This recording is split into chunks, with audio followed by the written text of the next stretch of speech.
Ya se ve, Ahora, doctor. genial.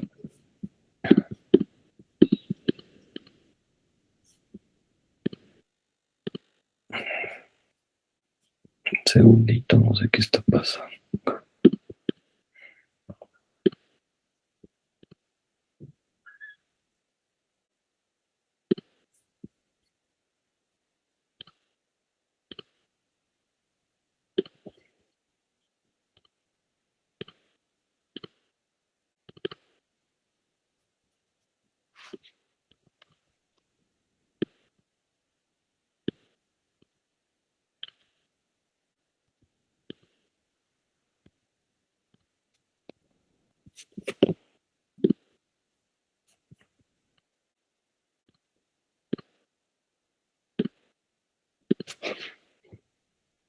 Ahora sí. Sí, doctor, sí se ve. Genial, muy bien. Eclampsia. Como habíamos mencionado, el estado hipertensivo del embarazo se define como aquella alteración de la presión arterial a partir de qué semana, doctores? ¿A partir de qué semana de embarazo? 20. 20 semanas, muy bien. Pero, doctor, ¿podría existir en este caso un estado de presión arterial alta antes de las 20 semanas? ¿Y cómo se llama esa patología? ¿Quién me dice? Para tener las cosas claras.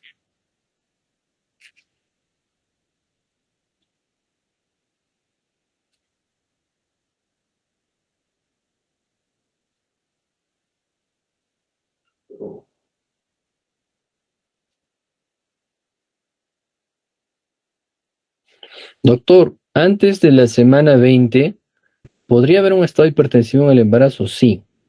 Y a eso se denomina, doctor, hipertensión crónica. Quiere decir que esta paciente, pues, tenía un estado hipertensivo previo al embarazo. O sea que si la presión se levanta desde las 20 semanas, esa paciente tenía hipertensión. Eso se llama hipertensión crónica. Ya, no se olviden. Por otro lado, lo que tenemos que saber es que el estado hipertensivo generalmente se da sobre las 34 semanas para adelante, casi en 70%. Sin embargo, existe un riesgo de que se presente antes de las 33 semanas, que realmente pone en riesgo al producto de la gestación, ya que hablamos de un producto, un feto pretérmino, y que esto, pues, conlleva varias complicaciones con el recién nacido. La eclampsia se refiere a la aparición de convulsiones tónico-clónicas generalizadas, o incluso coma, en este caso, o coma de nueva aparición. O sea, es un paciente con preeclampsia o hipertensión gestacional. Es una paciente que puede tener convulsiones tónico-clónicas, que quiere decir que son una paciente que se pone rígida y empieza a temblar, y que puede haber alteración de la conciencia, le puede llevar a un coma, ¿sí? Y que puede tener, o sea, puede ser cuadros repetitivos, o sea, donde puede presentar según el estado hipertensivo persistente, múltiples convulsiones. Eso hay que tener mucho cuidado, porque el estado la convulsión en sí es una manifestación del sistema nervioso central. Cuando hay compromiso o lesión, como en el estado como en la patología que es la epilepsia, ¿no? Que se da por previamente desarrollo de neuronas anormales que pues generan cortocircuitos a nivel cerebral. Sigue siendo una causa común de morbilidad y muerte materna, especialmente en regiones de recursos limitados. La eclampsia es más común en el último trimestre y se hace cada vez más frecuente a medida que se acerca al parto. En años más recientes, la incidencia de la eclampsia postparto ha disminuido. O sea, doctor, ¿puede haber una preeclampsia postparto? ¿Puede haber un estado de eclampsia postparto? Sí. ¿Y qué debemos temer, doctor, si este es posparto? Pues los cuadros son más severos, mucho cuidado. O sea, doctor, la paciente desembarazó, pero sabíamos de que el tratamiento de una preeclampsia o una preeclampsia con criterios de severidad o sin criterios de severidad, vale decir, el tratamiento era culminar la gestación, porque el problema sabemos que es en la placenta, en la placentación. Sí, sí, pero sabemos de que si el estado hipertensivo persiste en el posparto, pues es más severo el cuadro, ¿no? Es más severo. Y esto se asocia con una de las teorías donde se dice que el tejido trofoblástico o la placenta no llega a salir totalmente de la cavidad uterina, quedan rezagos o restos de este tejido que en este caso sigue causando esta respuesta, ¿no? Que como bien sabemos es una respuesta de daño endotelial. ¿Sí? ¿Está claro? ¿Está claro hasta aquí? ¿Me escuchan? Sí, doctor. Sí. Muy bien. Y acá abajo hay un nombre en rojo. ¿Qué dice? Sulfato de magnesio. Sulfato de magnesio. El sulfato de magnesio, como tal, como medicamento, pues ha salvado muchas vidas, ya que el sulfato de magnesio tiene un efecto estabilizador de membrana, tiene efecto protector para, en este caso, evitar el problema de las convulsiones, y también es antihipertensivo, o sea, tiene esas funciones. Y es por eso que es el medicamento de elección en el uso de los estados hipertensivos con criterios de severidad, incluso en eclampsia, que ahora vamos a hablar en el manejo. ¿Ya? La eclampsia ocurre en el 10% de todos los embarazos, ¿sí?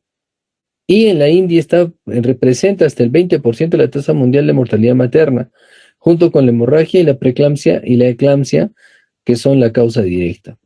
Más común en primigestas o primigrávidas, que se dan al 75%, porque dijimos que la preeclampsia no respeta edad, no respeta número de partos ni raza. ¿Sí? La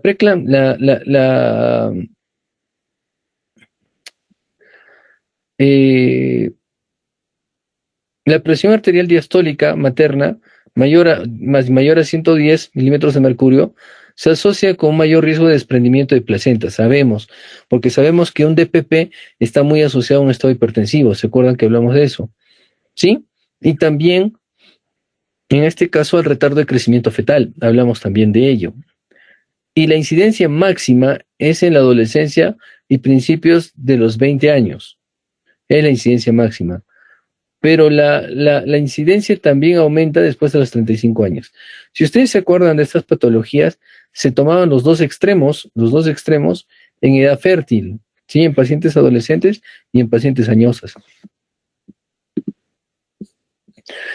La patogénesis se da porque las convulsiones eclámpticas pueden presentarse, escúchenme bien, anteparto en el 38 al 53%, en el intraparto del 18 al 36% o en el postparto del 11 al 44%. No se olviden esta estadística. En cuanto a la patogénesis, la hipertensión causa una ruptura del sistema autorregulador de la circulación cerebral, lo que lleva a una hiperperfusión, ¿sí? O sea, aumento de flujo y disfunción endotelial y edema vasogénico y o citotóxico. La hipertensión causa la activación del sistema autorregulador, lo que lleva a la vasoconstricción de los vasos cerebrales. Entonces, ¿qué hay? Isquemia, ¿no? Lo que les decía, hipoperfusión, isquemia. Disfunción endotelial y edema vasogénico y o citotóxico. ¿Se acuerdan cuando yo les decía en la preeclampsia? Había un incremento en la presión a razón de que el organismo, vale decir, en este caso el útero, al recibir poco flujo, pues el cuerpo hacía de que aumente la presión arterial, ¿sí? Para que lleve mayor flujo a nivel uterino. Pero esto que condicionaba una respuesta a nivel endotelial y a la vez una respuesta en los vasos sanguíneos, sobre todo en la alteración de los vasos espirales, donde había mayor resistencia. Y por ende, como reflejo, había una mayor resistencia vascular periférica. Y como bien lo detalla acá, que la hipertensión causa la activación del sistema autorregulador y lo que conlleva a empeorar las cosas, vasoconstricción de los vasos cerebrales. Entonces, como le llega menos cantidad de sangre al cerebro, se manifiesta con dolor.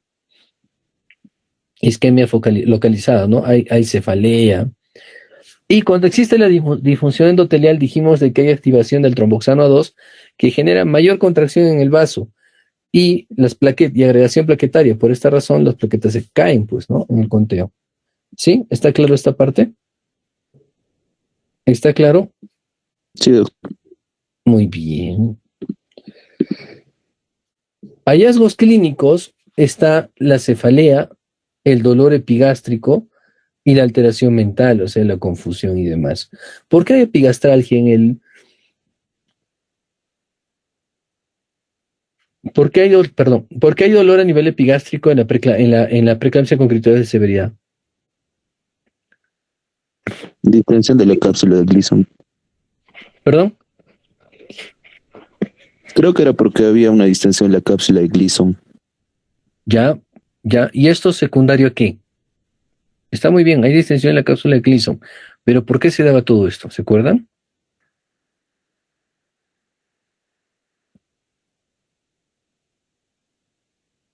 ¿Qué pasaba a nivel de porta?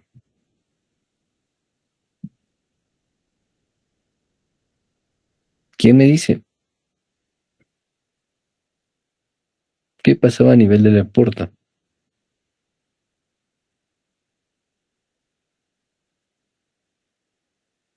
¿Nadie recuerda? Vamos, doctores, revisen sus apuntes.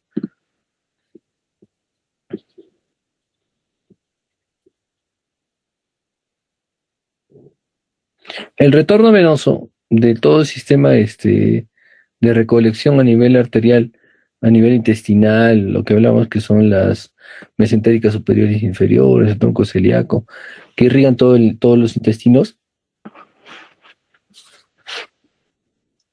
Las venas recogen toda esta sangre que normalmente debería estar llena de nutrientes para llevar, en este caso, a la porta, al sistema porta, y vaya hacia el hígado, y todos esos productos, o nutrientes, proteínas y demás, pues sean metabolizados en el hígado y sean despachados a toda la economía. ¿Sí? Pero ¿qué pasa? Que cuando hay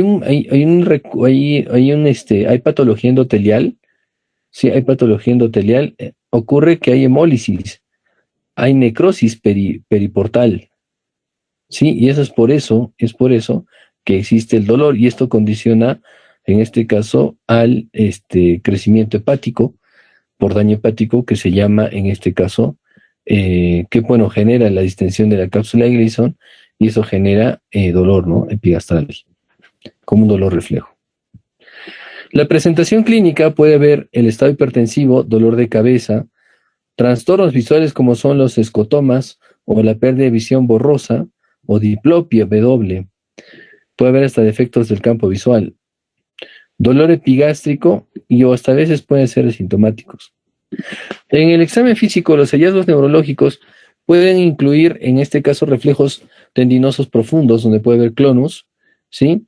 Déficit de la percepción visual y déficits del procesamiento visual, deterioro del estado mental y déficit de memoria y déficit de los nervios craneales. La convulsión tónico-clónica es un síntoma de gravedad, o sea, si es una paciente que ya está convulsionando, pues recuerden que es la respuesta a la sangre que le estaba llegando en menor cuantía a nivel cerebral, porque hay vasoconstricción, hablamos hace un rato. Entonces, este es uno de los signos, en este caso, de gravedad en una paciente que esté con un estado hipertensivo y que convulsione y nos haga una eclampsia, ¿no? Al inicio hay una pérdida abrupta de la conciencia y a menudo se asocia con un grito, un chillido previo a que convulsione, ¿no? Hay un quejido. Los músculos de los brazos y de las piernas y el pecho y espalda se vuelven rígidos. El paciente puede comenzar a parecer cianótico durante esta fase, en este caso tónica, y después de aproximadamente 1 minuto los músculos comienzan a sacudirse y contraerse durante 1 o 2 minutos adicionales. La lengua puede ser mordida y el esputo es espumoso y sanguinolento.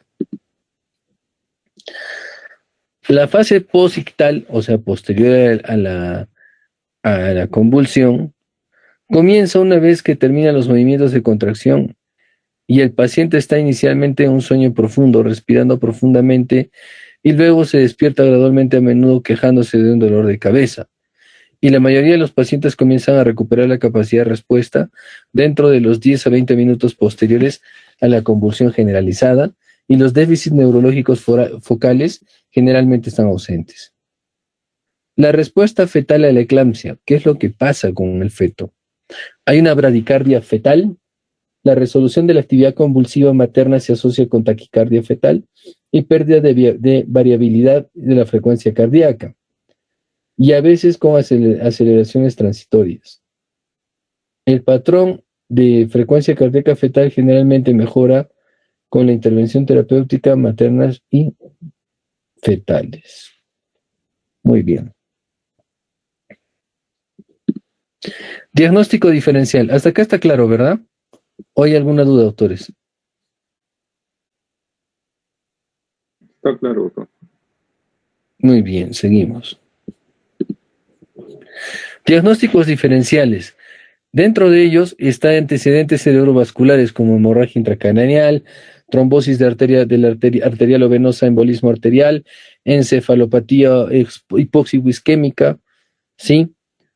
O enfermedades hipertensivas, encefalopatía hipertensiva, feocromocitoma, lesiones ocupantes del sistema nervioso central, tumor cerebral, enfermedad trofoblástica gestacional o incluso hasta metastásica. En trastornos metabólicos, en lesiones del espacio ocupantes del sistema nervioso central, puede haber un tumor cerebral, en una enfermedad trofoblástica gestacional, una patología metastásica, o es incluso un absceso que puede llevar a todo esto.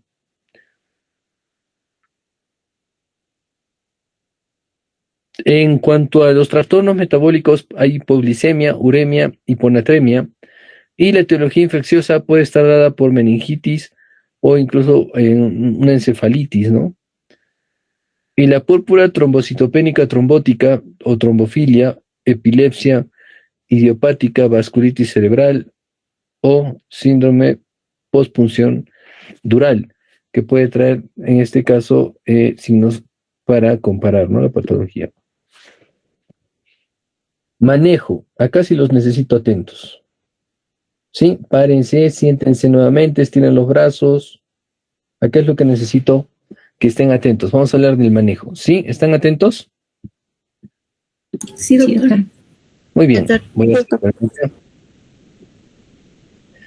el manejo, la convulsión, mantener la permeabilidad de las vías respiratorias y prevenir la aspiración, que es típico. Si está recostada la paciente, ponerla en decúbito lateral derecha o izquierda para que la lengua vaya cayendo al costado y no se caiga atrás la lengua y vaya a provocarnos un cuadro obstructivo de vía respiratoria. El paciente debe girar sobre su lado izquierdo, como les acabo de mencionar, ¿sí?, decúbito lateral izquierdo, y prevención de la hipoxia y o trauma materno. Vale decir, oxígeno a la madre, ponerla a su camilla, ¿sí? Y prevención de la hipoxia y del trauma materno. Y tratamiento de la hipertensión grave si está presente, y prevención de las convulsiones recurrentes. Oxigenación, sí, y protección contra traumatismos. Se coloca al paciente en decúbito lateral o posición lateral, se administra oxígeno suplementario de 8 a 10 litros por minuto, y a través de una máscara facial sin reinhalador pueda tratar la hipoxemia por hipoventilación durante la convulsión. ¿Ya? Un segundito.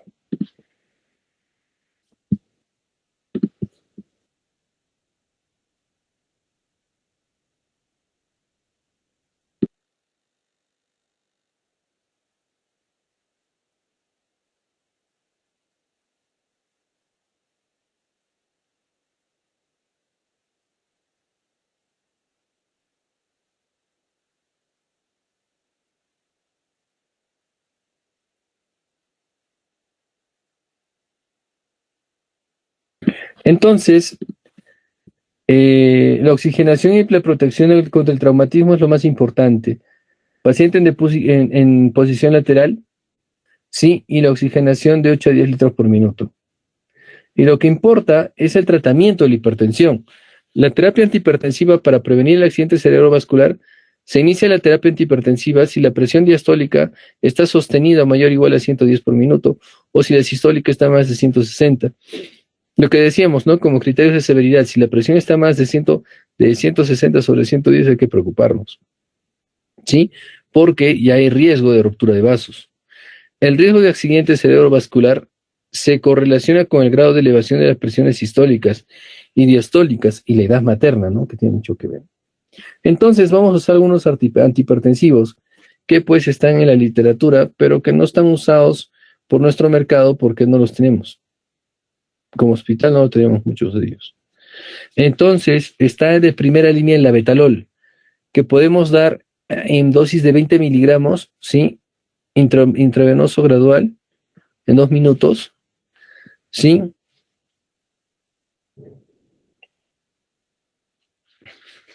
Sí, donde se dice que tenemos que repetir el control de presiones cuando vayamos por, en este caso repetir, perdón, sí, repetir en intervalos de 10 minutos en la dosis de labetalol, sí, como dosis de ataque donde podemos dar dosis de 40 miligramos, sí, con intervalos de, en este caso, de 2 minutos para poder disminuir la presión. O también podemos dar en infusión continua en intravenoso, sí, por 1 o 2 minutos, sí, sí, o usado de modo intermitente para disminuir, en este caso, progresivamente la presión arterial. La hidralazina podemos darla en 5 miligramos intravenoso gradualmente en 1 o 2 minutos. El nicardipine parenteral, la dosis inicial es de 5 miligramos por hora, ¿sí? Y el nifedipino de acción rápida, que está como 10 miligramos en vía oral. Y el nifedipino, sí, y el nifedipino con dosis altas, que hasta con 30 miligramos vía oral. Muy bien.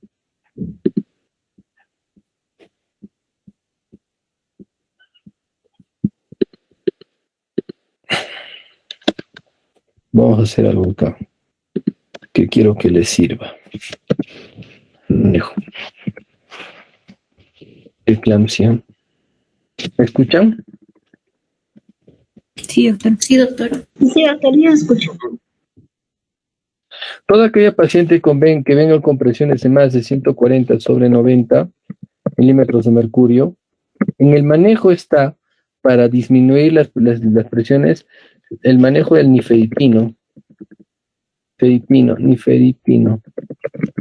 10 miligramos vía oral. ¿Pero cuándo usarlo, doctor? ¿En 140-90? No. Usarlo en presiones mayor o igual a 160 sobre 110. Porque ese es un criterio de severidad, si ustedes recuerdan, milímetros de mercurio. Entonces, el nifedipino tiene su esquema. El nifedipino en dosis de ataque. El nifedipino en dosis de ataque se dan 10 miligramos cada 15 minutos por 4 dosis. O sea, estamos manejando 40 miligramos en 1 hora y más la dosis inicial, sí, podemos manejar hasta 50 miligramos por hora. Entonces, ¿qué va a hacer el nifedipino? El nifedipino es un bloqueador de los canales de calcio, ¿cierto? ¿Están de acuerdo? Y como bloqueador de los canales de calcio, hace de que la actividad muscular periférica en el vaso, en este vaso, pues disminuya o en su defecto no llegue a contraer más, porque recordemos que cuando existe daño endotelial hay vasoconstricción, ¿sí? Entonces, ese sería el tratamiento en cuanto al nifedipino, lo que tenemos en nuestros hospitales. En segundo lugar, tenemos al sulfato de magnesio.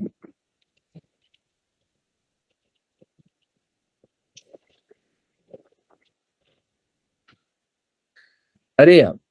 Me van a leer el sulfato de magnesio.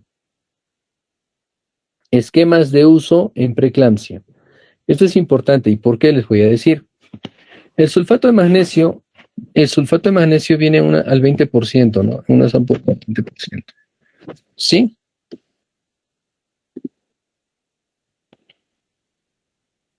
Y el sulfato de magnesio, como decía al inicio de la clase, es un estabilizador de membrana anticonvulsivo. Sí, entonces, pues ha salvado vidas. Y donde el sulfato de magnesio también se usa para la maduración pulmonar perdón, el sulfato de magnesio se usa como neuroprotector en el feto. ¿Cómo es eso, doctor? Estabilizador de membrana. Evita de que las células neuronales, la membrana neuronal se despolarice y por ende, por este mecanismo, evita las convulsiones, para las convulsiones. Ya, por si acaso. Entonces, el sulfato de magnesio, ¿cómo se administra? Para ser sencillo, porque ustedes se van a ir al serum, 1000 cc de cloruro de sodio al 9%, ¿sí? Más 5 ampollas de sulfato de magnesio. Entonces, en teoría, yo tengo en esta dilución 10 gramos de sulfato.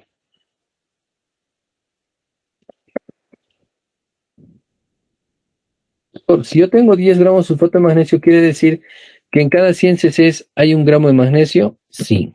O sea que por cada 100 cc es igual a 1 gramo de sulfato de magnesio. ¿Sí? Entonces, ¿cómo se administra? En toda aquella paciente con presiones altas, con presiones en criterios de severidad, ¿cuánto tendría que ser la presión arterial para considerarla como un criterio de severidad? ¿Cuánto? ¿Cuánto tendría que ser la presión arterial?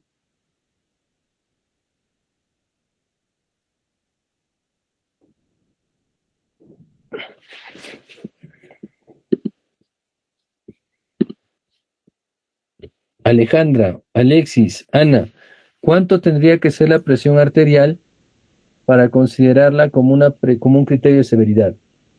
160, 110, ¿no? Listo. Entonces, si tú ves que hay una presión de 160 a 110, o en su defecto la presión está en 140-90, pero tiene tinnitus, escotomas, tiene epigastralgia, miércoles, ya sabes por qué pasa esto, entonces le doy sulfato de magnesio. ¿Y cómo administro? Administrar 3 gramos en 10 minutos. O sea que le voy a pasar 300 cc ese chorro en 10 minutos. ¿Sí? Y posteriormente le doy dosis de mantenimiento.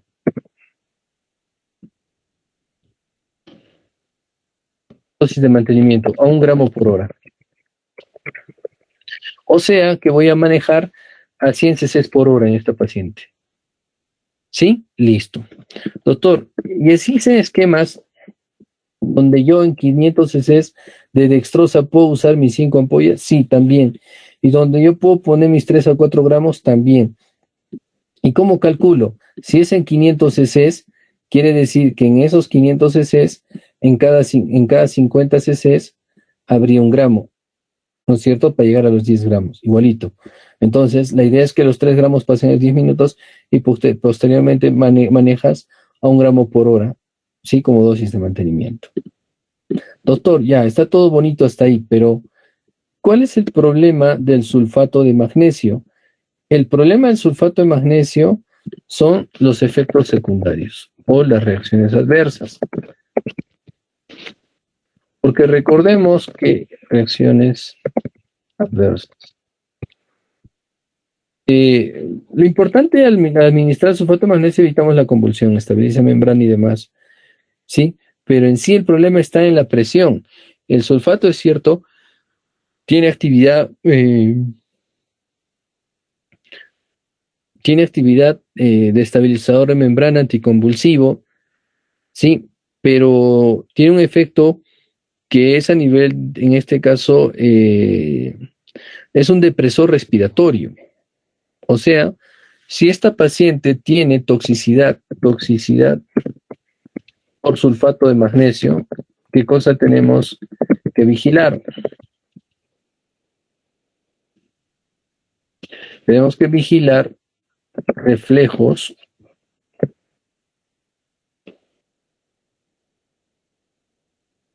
osteotendinosos. Doctor, ¿qué pasa en una paciente que está intoxicada por sulfato de magnesio? Pues los reflejos osteotendinosos, la frecuencia respiratoria y la diuresis están alterados. Y mi pregunta es, ¿cómo están los reflejos osteotendinosos por el sulfato de magnesio? ¿Qué es lo que tenemos que ver?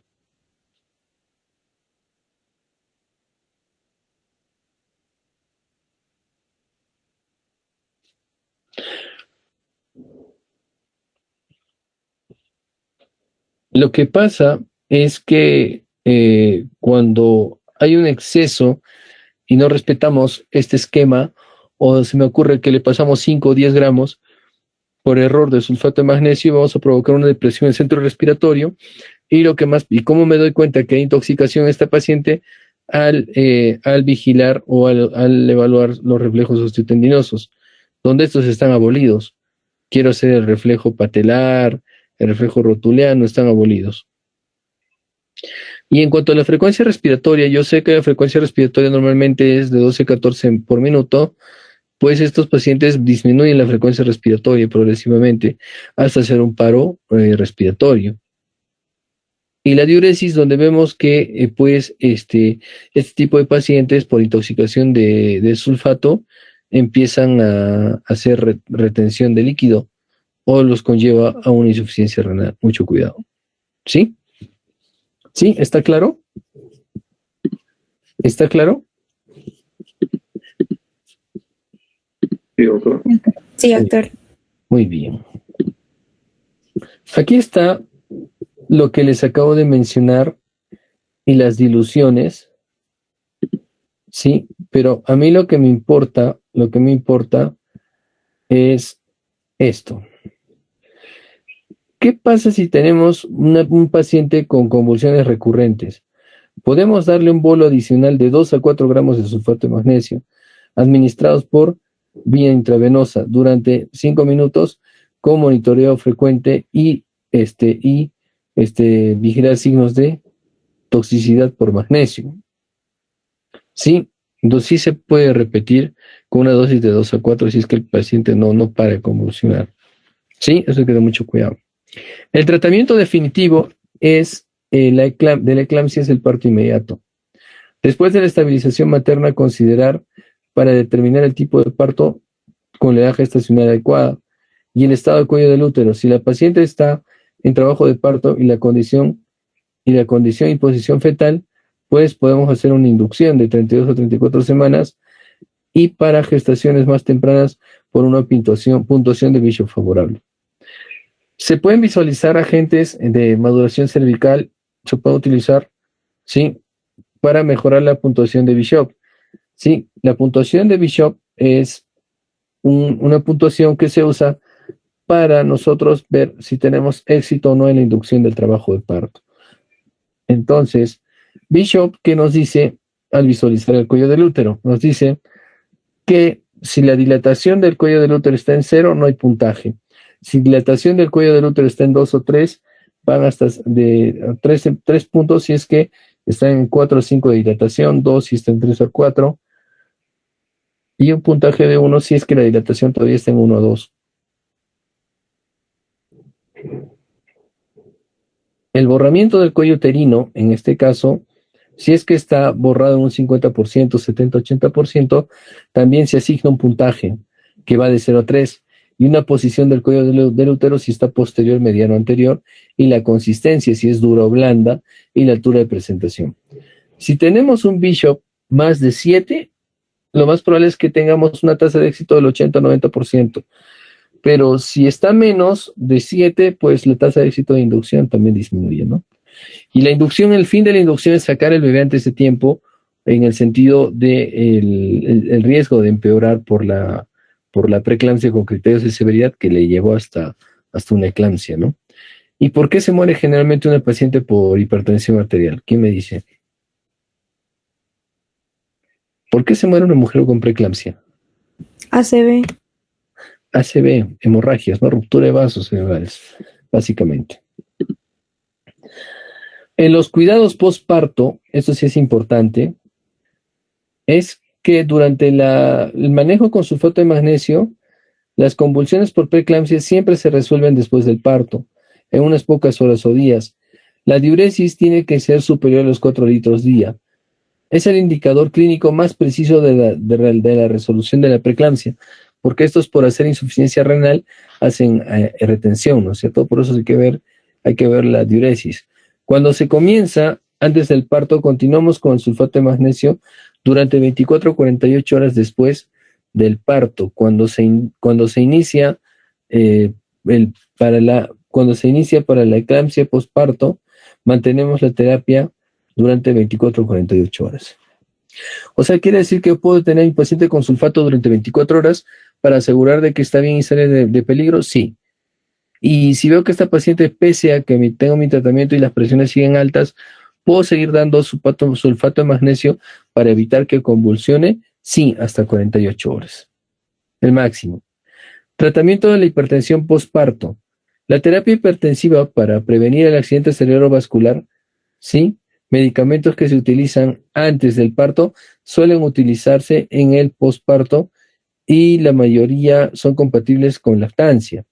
Y las pacientes con hipertensión persistente pueden requerir una transición a medicamentos antihipertensivos orales. Y el seguimiento neurológico, en este caso, los casos atípicos deben tener un seguimiento con un neurólogo, ¿no? Pacientes que no cumplen los criterios para el diagnóstico de preeclampsia, hipertensión gestacional o síndrome de HELP, déficits neurológicos persistentes, pérdida prolongada del conocimiento, aparición de convulsiones más de 48 horas, ¿sí? En el parto. Muy bien, entonces lo que me importa a mí en la eclampsia es el manejo. ¿Quién es la estrella de la película? El sulfato de magnesio. ¿Cómo lo administramos? Diluimos 5 ampollas en 1000 cc y estos quiere decir que hubieran dilución de 1000 cc. Por cada 100 cc hay 1 gramo, porque cada ampolla viene de 2 gramos, cada ampolla de sulfato, por si acaso. Ya, eso es lo importante que tienen que saber. Muy bien, preguntas.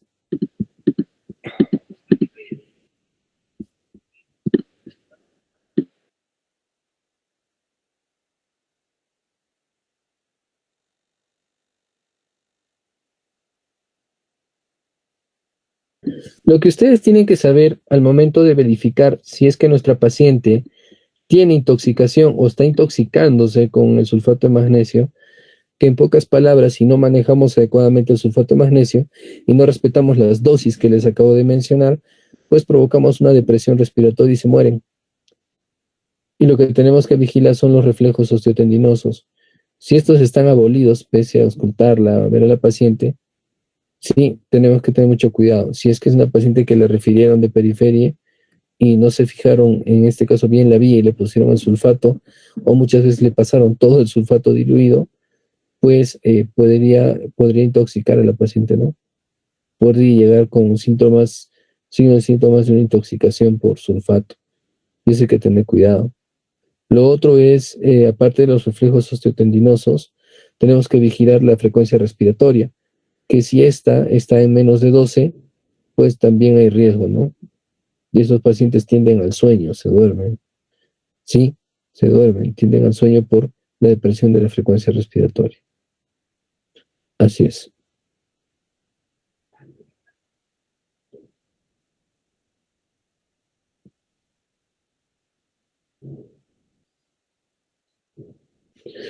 Preguntas.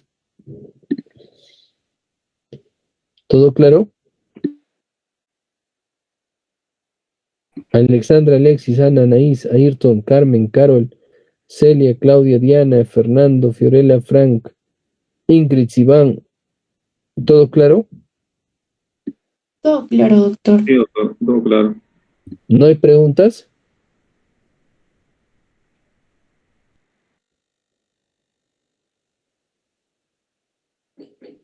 Muy bien, muy bien.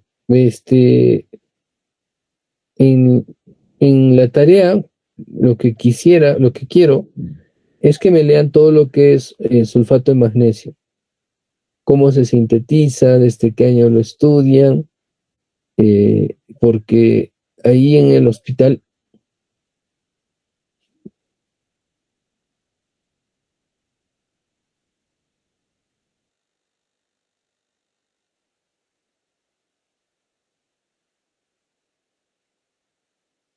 Sí, sí, gracias, gracias. Muy bien, ¿no hay preguntas, chicos?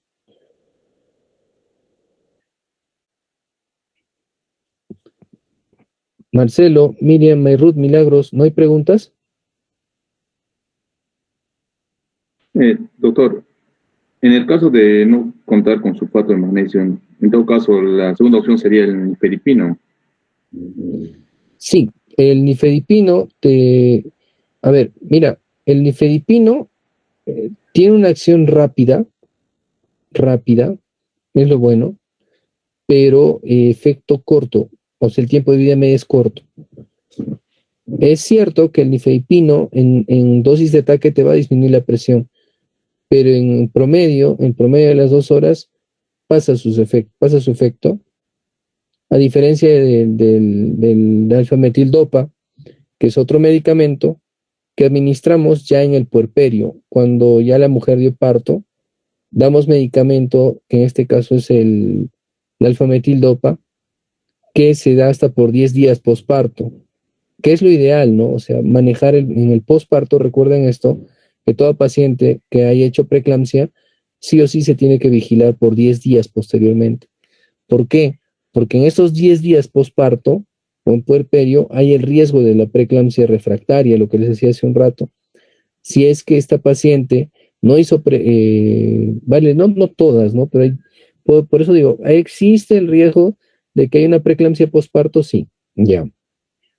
Pero si esta paciente nos hizo preeclampsia, desembarazó, le damos, en este caso, el alfa-metildopa durante los 10 días posteriores, porque podría ser una preeclampsia posparto, por ese riesgo, básicamente. Ahora, el nifedipino, es cierto, nos va a bajar las presiones con dos fines. Uno es que si tenemos un paciente en pretérmino, nos va a dar chance a madurar pulmones, nos va a dar chance a tener los resultados de laboratorio, y si es que estamos ante una preeclampsia sin criterios de severidad o una con criterios. Porque no es que yo tenga una presión de 160, 110 o 160, 100 y la voy a operar rápido, porque pónganse que esta madre recién tiene 30 semanas o 28 semanas. Es cierto de que si la clínica realmente nos dice de que es una preeclampsia con criterios de severidad, no hay vuelta a quedar, lo operamos. Pero si podemos nosotros darle chance a ese bebé a madurar pulmones, el nifedipino nos permite bajar por un tiempo, en este caso, la presión arterial. Así es, Iván. Gracias, doctor. Y doctor, ¿y en el caso, podemos también usar IECAS o de preferencia no en estos casos? No están indicados los YECAS en el embarazo.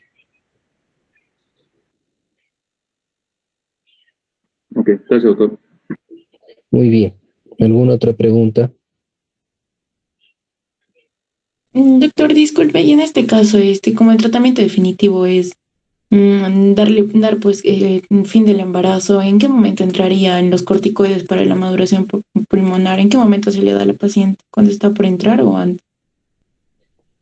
Claro, cuando la paciente aún tiene al feto en útero, y como les vuelvo a mencionar, cuando tú tienes una paciente que ingresa, se me ocurre, con presiones de 150, 100, y pues hasta ello solicitas los laboratorios, el perfil de severidad, y este perfil de severidad todavía está dentro de los rangos normales, por lo menos le damos chance a una dosis de betametasona, sí, de un corticoide. Ahora, si estas presiones no están elevadas, están en 140, 90, pero no tiene criterios de severidad, pues la hospitalizo, la monitorizo estrictamente y le doy chance, en este caso, a madurar pulmones, ¿no? Durante las 48 horas, donde yo veo que no altera el perfil de severidad, las plaquetas están bien, las transaminasas, entonces me da tiempo. Pero si te viene una paciente con presiones de 180, 100, no hay chance, ¿no? No hay chance. Lo que podrías hacer tal vez es ponerle la betametasona antes de entrar a sala, pero sabes que no vas a obtener un beneficio porque lo que dice la literatura de los estudios es que por lo menos 2 horas, en 2 horas recién hace efecto o empieza a ingresar el corticoide hacia el feto, empieza a estimular a la producción de surfactante.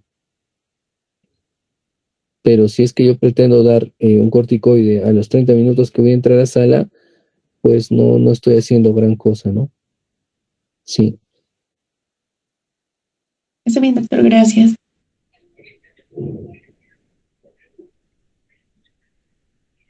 Muy bien. Si no hay más preguntas, terminamos la clase de hoy. Buenas tardes. Gracias, doctor. Buenas tardes. Buenas tardes, doctor. Gracias. Gracias, doctor. Gracias, doctor.